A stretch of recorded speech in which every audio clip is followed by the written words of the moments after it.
Hello বন্ধুরা, আপনারা আমার আগের গল্পের প্রথম পর্ব শুনেছিলেন, যেখানে বলা হয়েছিল আমার মায়ের মৃত্যুর পরে আমার ফুপি আমাদের বাড়িতে এসেছিলেন। এরপর তিনি বাবার অসহায়ত্ব দেখে আমাকে বাবার সঙ্গে বিয়ে করতে বলেছিলেন। এখন গল্পটি এখান থেকে এগিয়ে চলবে। যারা দেখেননি প্রথম পর্বের ভিডিও লিংক নিচে ডেসক্রিপশন বক্স এ পেয়ে যাবেন। আমি বললাম, না, এমনটা নয়। ছোটবেলা থেকেই আমি ভাবতাম বড় হয়ে এমন একজন জীবনসঙ্গী চাই যিনি বাবার মতোই হবেন। কিন্তু ভাগ্যের কি খেলা, আপনাকেই আমার জীবনসঙ্গী হিসেবে পেয়েছি। আমি আপনাকে খুব ভালোবাসি বাবা। আমি চেষ্টা করব আপনাকে সবসময় সুখী রাখতে। বাবা শান্ত স্বরে বললেন, তোমার কথা ঠিকই আছে।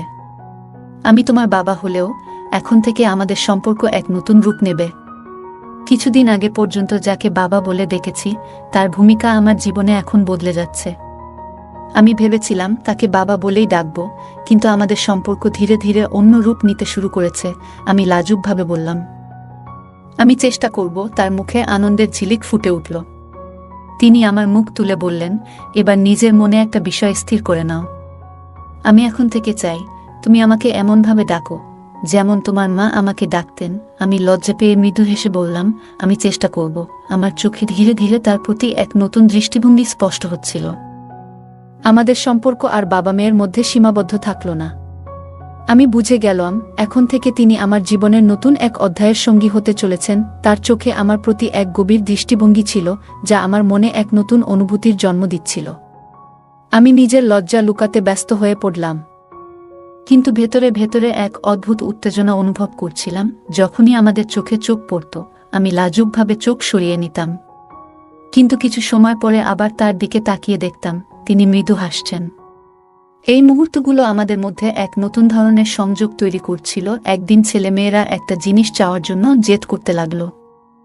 বাবা তাদের সেই মুহূর্তে তা দিতে রাজি হলেন না। তখন দুই সন্তান আমার দিকে তাকিয়ে বলল, মা, তুমি এনে দাও না। আমি হেসে বললাম, ঠিক আছে, নিয়ে নিও। তারা খুশিতে উজ্জ্বল হয়ে উঠল। কিন্তু তখন ছোট মেয়ে বলল, থাক মা, বাবা রাগ করবেন। আমি হেসে বললাম, বাবা রাগ করবেন না, এবং বাবার দিকে তাকিয়ে একবার মৃদু হাসলাম। বাবা কিছু বললেন না, শুধু হাসলেন। আমাদের সম্পর্কের মিষ্টি মুহূর্তগুলো এইভাবে এগিয়ে চলছিল। পরে আমরা একটি আইসক্রিম কাউন্টারে গিয়েছিলাম। বাবা সবার জন্য আইসক্রিম আনলেন এবং আমাকে নিজ হাতে আইসক্রিম খাওয়াতে শুরু করলেন। আমি লজ্জায় একটু হেসে বললাম, এটা বেশ ভালো লাগছে। বাবা মজা করে বললেন, তোমাদের মেয়েদের তো ক্রিমি আইসক্রিমই বেশি পছন্দ। এবার থেকে তোমাকে প্রতিদিন ভালো মানের ব্ল্যাক চকোবার আইসক্রিম খাওয়াবো। বাবার কথার অর্থ বুঝতে পেরে আমি একটু লজ্জা পেলাম। তার চোখে মিষ্টি হাসি দেখে আমি বুঝতে পারলাম আমাদের মধ্যে এক নতুন ধরনের সম্পর্ক তৈরি হয়েছে। আমরা সেদিন অনেকক্ষণ ঘুরলাম এবং রাতে খাবার প্যাক করিয়ে বাড়ি ফিরলাম। বাড়িতে আমি খাবার গুছিয়ে সবাইকে ডাকলাম। বাবা বললেন, নিশি, তুমি এসো, একসঙ্গে খাই।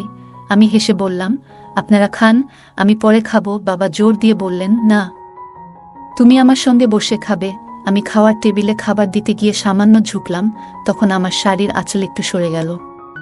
আমি তাড়াতাড়ি ঠিক করে নিলাম।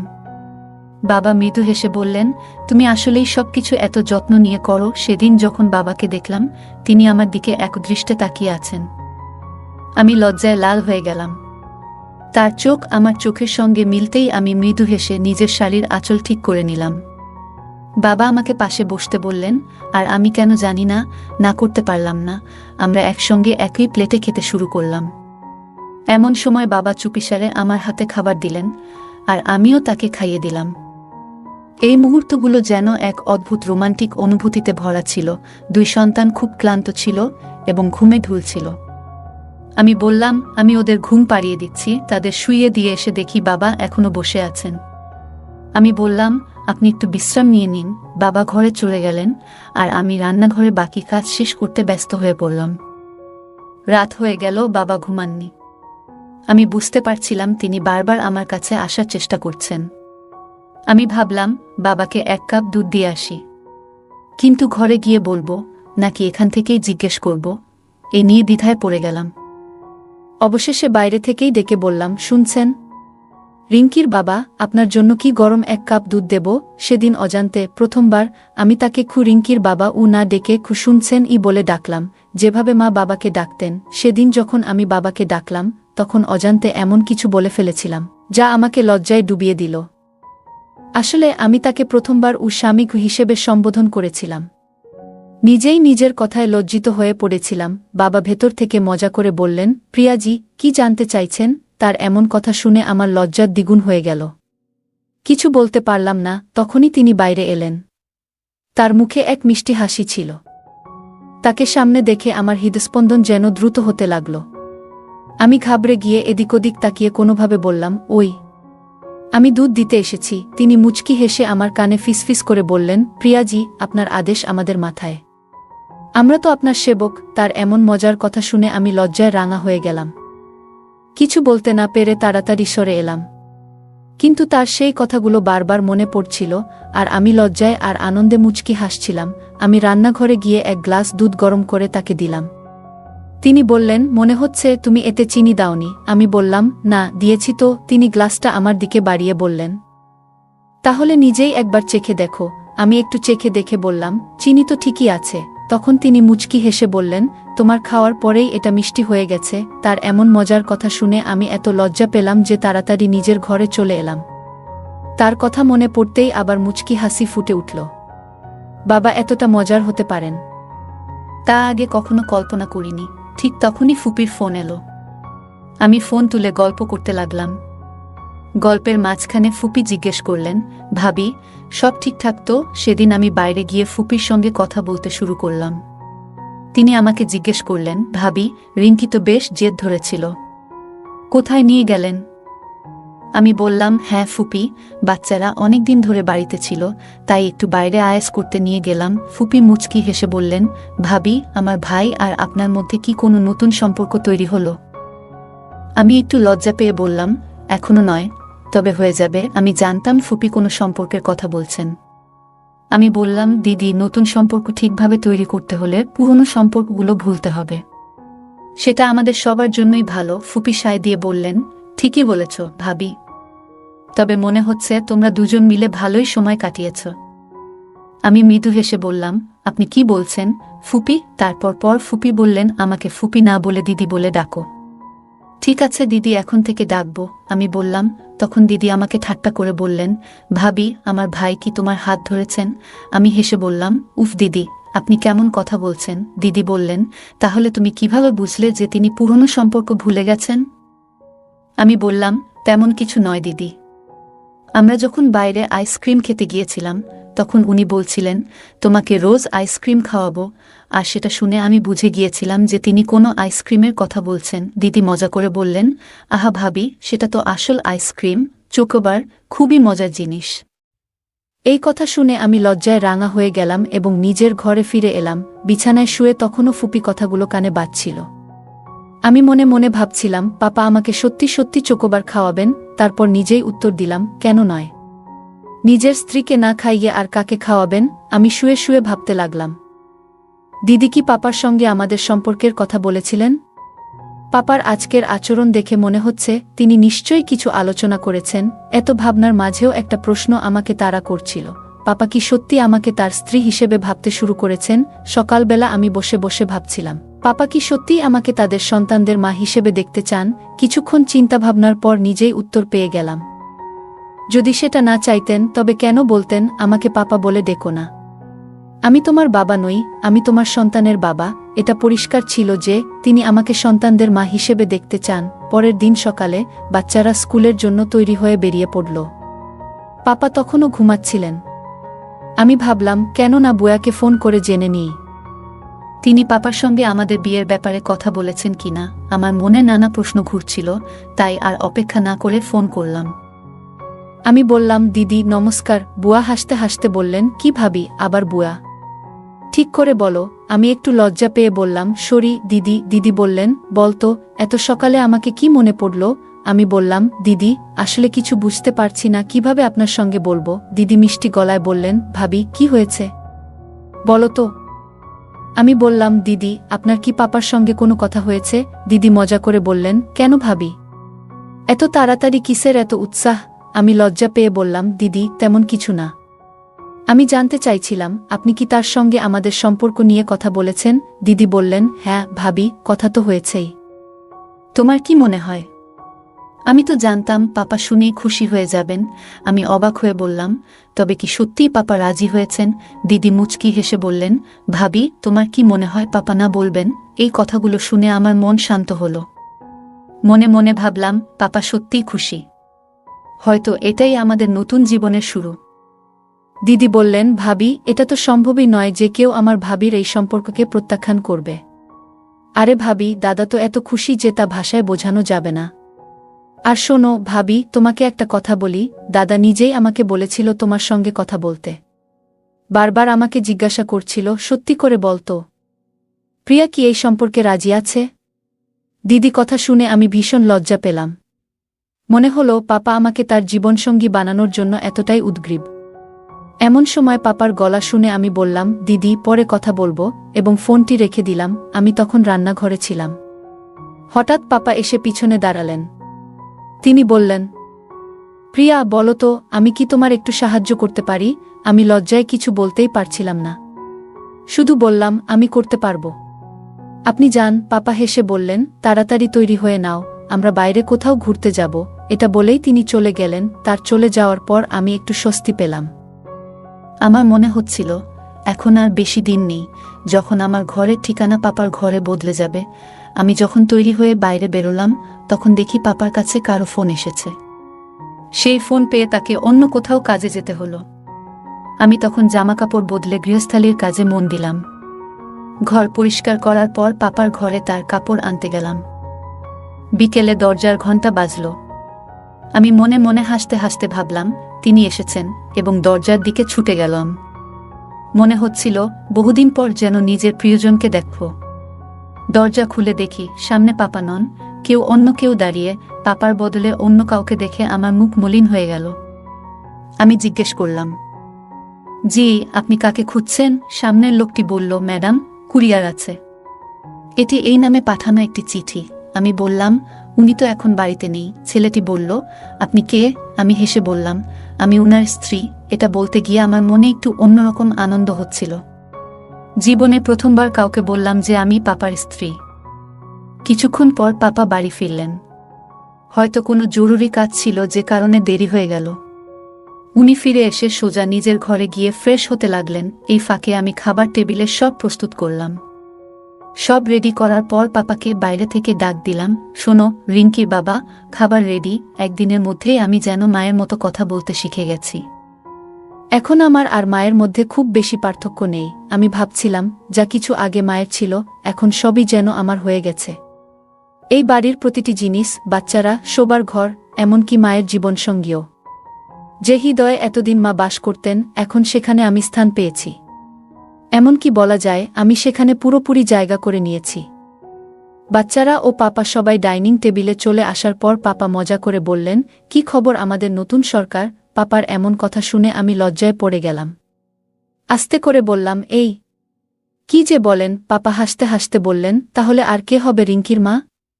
এখন তুমিই তো সেই দায়িত্ব পালন করবে ম্যাডাম। আমি হেসে বললাম, হ্যাঁ হ্যাঁ, করতে হবে তো। তারপর আমি কিচেনে খাবার আনতে গেলাম। আজকাল মনে হয় বাচ্চারা যেন আমারই সন্তান। তারা এমনভাবে আমার সাথে মিশে গেছে যেন আমি তাদের মা, বোন নয়। খাওয়া শেষে বাচ্চারা ঘরে চলে গেলে পাপা ঘরে যাচ্ছিলেন। আমি তাকে থামিয়ে বললাম, শুনুন তো। খামটা তার হাতে দিয়ে জানালাম, এটা সন্ধ্যায় কুরিয়ার থেকে এসেছে। পাপা বললেন, আমি বলেছিলাম বাড়িতে নেই, তাই স্ত্রীর হাতে দিয়ে যাও। স্ত্রী কি শব্দে আমি লজ্জায় লাল হয়ে কিচেনে চলে গেলাম। কিছুক্ষণ পর পাপা এসে বললেন, প্রিয়া, তোমার দিদির ফোন এসেছে। ফোন নিয়ে ঘরে গিয়ে দিদির সঙ্গে কথা শুরু করলাম। দিদি বলল, ভাবি নমস্কার। আমি হাসি দিয়ে বললাম, নমস্কার দিদি। দিদি মজা করে বলল, তোমার বিয়ে হলে তোমার পাপা খুশি। তিনি বললেন, নতুন ভাবির রান্না আর যত্নদারি দারুণ হবে। এই কথায় আমি হেসে ফেললাম। দিদি জানালো, তার বাচ্চারা জানে তাদের নতুন মা আমি।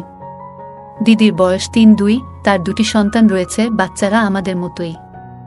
আমাদের ছাড়া তাদের তেমন কোনো অন্য আত্মীয় নেই। আমরা তাদের জন্য সবকিছু, আর তারা আমাদের জন্য, কারণ আমাদের সম্পর্ক নিয়ে কারো সন্দেহ করার সুযোগ নেই।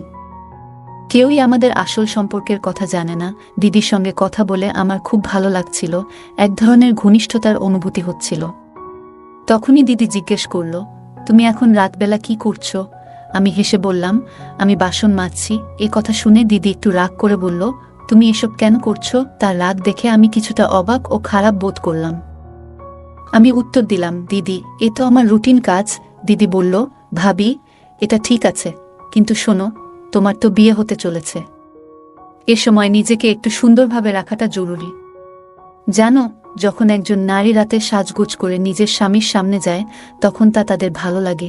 এ কথা শুনে আমি লজ্জায় মাটিতে মিশে যেতে চাইছিলাম। ধীরে ধীরে বললাম, দিদি, তুমি এ কি বলছো? দিদি হাসতে হাসতে বলল, ঠিকই বলছি। এখন থেকে নিজেকে সবসময় প্রস্তুত রাখবে। জানো ভাবি, পুরুষদের নিয়ন্ত্রণে রাখতে হলে তাদের প্রতি তোমার যত্ন এবং আকর্ষণ ধরে রাখা খুব জরুরি। আমি মাথা নেড়ে বললাম, ঠিক আছে দিদি, আমি খেয়াল রাখব। তারপর দিদি বলল, ভাবি, আরেকটা জরুরি কথা। আমি পণ্ডিতজির সঙ্গে তোমার এবং ভাইয়ার বিয়ের বিষয়ে কথা বলেছি। তিনি জানিয়েছেন আজ থেকে 15 দিন পর তোমাদের বিয়ে ঠিক করা হয়েছে। দিদি বলছিলেন, ভাবি, পণ্ডিতজি বলেছেন যে এই দিনটা খুবই শুভ। আর তিনি আরও বললেন যে তোমার আর ভাইয়ার জুটি খুবই ভালো। তোমাদের সম্পর্ক বহু জন্মের জন্য স্থায়ী হবে। দিদির কথা শুনে আমার মনে একটা অন্যরকম আনন্দ হলো। ভাবছিলাম, এটা কি কেবল কাকতালীয়, নাকি আসলেই আমাদের সম্পর্ক এতটা গভীর এবং সুন্দর? দিদি তখন আমাকে বললেন, পাপাকে ফোন দাও। আমি ডেকে বললাম, শোনো, এই ফোনটা ধরো। পূজা মজা করে বলল, ভাবি, তুমি কি এখন থেকেই ভাইয়াকে এইভাবে ডাকার অভ্যাস তৈরি করছো? আমি একটু রেগে গিয়ে মিষ্টি স্বরে বললাম, আরে দিদি, তুমি এ কি বলছো? দিদি হেসে বলল, ভাবি, এখন আমি মজা করছি, কিন্তু কয়েকদিনের মধ্যেই তুমি নিজেই এভাবে ডাকতে অভ্যস্ত হয়ে যাবে। দিদি আর আমি একসঙ্গে হেসে উঠলাম। আমি পাপার ঘরে গিয়ে ফোন দিয়ে এলাম। তারপর নিজের ঘরে এসে বিছানায় শুয়ে পড়লাম। কিন্তু আজ আমার ঘুম কিছুতেই আসছিল না। যে বিছানায় প্রতিদিন শান্তিতে ঘুমোই, আজ যেন সেটাই অস্বস্তি দিচ্ছিল। পরের দিন সকালে আমি খুব খুশি মনে বাড়ির সব কাজ দ্রুত সেরে ফেললাম। তখন পাপা ঘুম থেকে উঠে আমাকে বললেন, নিশি, রেডি হয়ে নাও, আজ কোথাও ঘুরতে যাব। আমি একটু মজা করে বললাম, কেন, আজকেও কি কালকের মতোই তৈরি হতে হবে? পাপা একটু হাসলেন এবং আমার সামনে কান ধরে বললেন, সরি, মাফ করে দাও, কাল জরুরি কাজ ছিল। পাপার এমন ভঙ্গি দেখে আমার মুখে হাসি চলে এলো। আমি আমার ঘরে গিয়ে ভাবতে লাগলাম, আজ ঘুরতে গেলে কি পরব। এমন কিছু পরতে চাইছিলাম যা পাপার পছন্দ হবে, কিন্তু আবার কি পরব সেটা বুঝতে পারছিলাম না। ঠিক তখনই পাপা আমার ঘরে এলেন এবং বললেন, তুমি এখনো তৈরি হলে না? আমি বললাম, দেখো তো, কিছুই বুঝতে পারছি না, কি পরব? তুমি বলো না, কি পরব? পাপা মায়ের ওয়ার্ড্রোব থেকে একটি সুন্দর কালো শাড়ি বের করলেন এবং আমার দিকে এগিয়ে দিয়ে বললেন, এইটা পরো। পাপা বললেন, এই শাড়িটা পরো, তোমার ওপর দারুণ মানাবে। আমি পাপার হাত থেকে শাড়িটা নিয়ে তাড়াতাড়ি তৈরি হতে শুরু করলাম। সেদিন মায়ের কালো রঙের সুন্দর শাড়ি এবং তার সাথে মানানসই ব্লাউজ পরেছিলাম। শাড়ির সঙ্গে মিলিয়ে চুড়ি, কানের দুল এবং একটি লাল টিপ পরেছিলাম। সাজগোজের পর মনে হচ্ছিল আজ যেন আমার চেয়ে বয়সে বড় দেখাচ্ছে। পরে পাপা এসে গেলেন। আমি আস্তে করে জিজ্ঞেস করলাম, আপনি এসে গেছেন? পাপা হেসে উত্তর দিলেন, আর কিছু না বলে শুধু মৃদু হাসলেন। তার হাতে একটি ছোট বাক্স ছিল। তিনি বাক্সটা আমার দিকে এগিয়ে দিয়ে বললেন, নিশি, এটা তোমার জন্য উপহার। আমি পাপার হাত থেকে বাক্সটা নিয়ে মুচকি হেসে খুললাম। বাক্স খুলতেই দেখলাম তাতে সোনার সুন্দর গয়না। বাক্স খুলতেই দেখলাম ভেতরে দুটি খুব সুন্দর বালা। বালা দেখে আনন্দে উচ্ছ্বাস প্রকাশ করে বললাম, ওয়াহ, কি সুন্দর বালা এগুলো। তারপর বললাম, আপনার জন্য একটু পানি নিয়ে আসি। পাপা আমাকে থামিয়ে বললেন, প্রিয়া, দিদির সাথে কি তোমার কথা হয়েছে? আমি বুঝতে পারছিলাম পাপা কি বিষয়ে জিজ্ঞেস করছেন, তবুও জিজ্ঞাসা করলাম, কোনো বিষয়ে পাপা? পাপা বললেন, পূজা কি তোমাকে কোনো তারিখের ব্যাপারে কিছু বলেছে? আমি মৃদু হেসে লজ্জায় মাথা নিচু করে বললাম, জি পাপা। আমার মুখ থেকে জি শুনে পাপা আমার কাছে এগিয়ে এসে বললেন, প্রিয়া, তোমার কোনো আপত্তি নেই তো? আমি কি বলবো বুঝতে পারছিলাম না। আমার লজ্জায় মাথা নিচু হয়ে গেল। পাপার সামনে এইভাবে দাঁড়িয়ে থাকতে খুব অস্বস্তি হচ্ছিল। আমার মুখ পুরো লাল হয়ে উঠেছিল। পাপা কিছু বলার জন্য মুখ খুলছিলেন, ঠিক তখনই রিঙ্কি এসে পড়ল। লজ্জা লুকিয়ে আমি বললাম, আমি আপনার জন্য পানি নিয়ে আসছি। এটা বলে আমি দ্রুত রান্নাঘরের দিকে চলে গেলাম। রিঙ্কি পাপার কাছে গিয়ে জিজ্ঞেস করল, পাপা, আমি কেমন দেখাচ্ছি? পাপা তাকে কোলে তুলে নিয়ে আদর করে বললেন, খুব সুন্দর দেখাচ্ছ। তখন রিঙ্কি বলল, আমি সুন্দর দেখাচ্ছি বলেই আপনি আমাকে কোলে তুলেছেন। তাহলে মাকে সুন্দর দেখাচ্ছিলেন, তখন কেন তাকে কোলে তুললেন না? আপনি কি মিথ্যা বলছেন যে মা সুন্দর? রিঙ্কির প্রশ্ন শুনে আমি লজ্জায় মাটির সঙ্গে মিশে যেতে চাইছিলাম। তাকে মৃদু বকাচকা করে বললাম, তুই কি সব বলিস? যা, এখানে থেকে যা। পাপার দিকে তাকালাম। তিনি মুচকি হাসছিলেন। আমি আর তার চোখের দিকে তাকাতে পারছিলাম না। দ্রুত সেখান থেকে বের হয়ে এলাম। কিছুক্ষণ পর পাপাও তৈরি হয়ে বের হলেন। আমি তখনও তার চোখে চোখ রাখতে পারছিলাম না, কিন্তু পাপা আমার দিকে তাকিয়ে হাসছিলেন। তারপর আমরা সবাই বাজারে কেনাকাটার জন্য বের হলাম। আজ পাপার সঙ্গে বের হতে এক অদ্ভুত অনুভূতি হচ্ছিল। আজ শপিংয়ে যাওয়ার সময় মনে হচ্ছিল যেন পাপার সঙ্গে নয়, আমার নিজের স্বামী আর সন্তানদের সঙ্গে যাচ্ছি। আমরা একটি মলে গিয়েছিলাম, যেখানে পাপা আমার জন্য শাড়ি বেছে দিলেন এবং বিয়ের একটি সুন্দর পোশাকও পছন্দ করলেন। শপিং করতে গিয়ে আমি বুঝলাম, আমার এবং পাপার পছন্দ একেবারে মিলে যায়। যেই শাড়িটা আমার পছন্দ হয়েছিল সেটাই পাপারও পছন্দ। আমাদের পছন্দ এতটা মিলে যাওয়া দেখে মনে হচ্ছিল আমি সত্যিই পাপার জন্যই তৈরি হয়েছি। পাপা শাড়ির ব্লাউজগুলো খুবই সুন্দর ডিজাইন করে সেলাই করার জন্য দিয়ে দিলেন। এতে আমার কোনো আপত্তি ছিল না, কারণ এগুলো তো তাকে দেখানোর জন্যই পরব। আমরা বাইরে থেকেই খাওয়া দাওয়া সেরে বাড়ি ফিরে এলাম। রাতে নিজের বিছানায় শুয়ে পাপার কথা ভাবতে লাগলাম। আমার চোখে ঘুম ছিল না। তখন উঠে দেখলাম পাপার ঘরের লাইট জ্বলছে। ভাবলাম পাপাও হয়তো জেগে আছেন। হয়তো তারও আমার মতো ঘুম আসছে না, কারণ আমাদের বিয়ে হতে চলেছে। বিয়ের আগে কারি বা ঘুম আসে? সকালে আমি বাচ্চাদের স্কুলের জন্য প্রস্তুত করছিলাম। রিঙ্কি বায়না ধরল, মা, আজ তুমি আমাকে স্কুলে পৌঁছে দাও। বাড়ির কাজ থাকায় বোঝালাম, তুমি নিজে চলে যাও, কিন্তু সে জিদ ধরে বলল, পাপার সঙ্গে যাব। পাপা তখনও ঘুমাচ্ছিলেন। ঘরে গিয়ে ডাকলাম, শুনছ? উঠে বাচ্চাদের স্কুলে দিয়ে আসো। পাপা বললেন, ওরা তো ভ্যানে যাবে।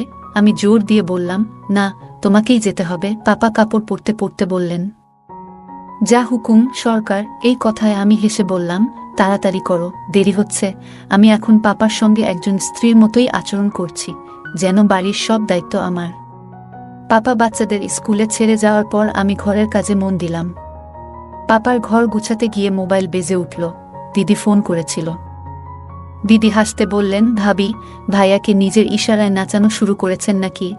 আমি মুচকি হেসে উত্তর দিলাম, রিঙ্কি একটু জিদ করছিল তাই। পাপা ফিরে এসে বললেন, প্রিয়াজি, আজ একটু ঘুরে আসি।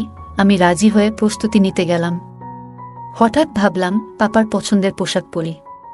তাকে জিজ্ঞেস করলাম, কি পরব বলুন তো? পাপা আমার জন্য লাল শাড়ি বেছে দিলেন। তিনি আমার দিকে তাকিয়ে মুচকি হেসে ঘর থেকে বেরিয়ে গেলেন। আমি লাল রঙের শাড়িটি পরে নিলাম আর চুল খুলে রাখলাম, কারণ আমি জানি পাপা আমার খোলা চুল খুব পছন্দ করেন। আমি যখন বাইরে এলাম, পাপা শুধু আমার দিকেই তাকিয়েছিলেন। আমি হাসতে হাসতে বললাম, এভাবেই দেখবেন নাকি চলবেন? পাপা হেসে বললেন, চলো, তবে আগে পাশে কিছু টাকা রেখে দাও। আমি জানতে চাইলাম, কত টাকা? পাপা বললেন, সরকার, আপনার ইচ্ছেমতোই রাখুন। শপিং তো আপনি করবেন, আমরা তো কেবল আপনার চাকর। মালকিনের কাছে এমন কিছু প্রশ্ন করার সাহস আমাদের নেই।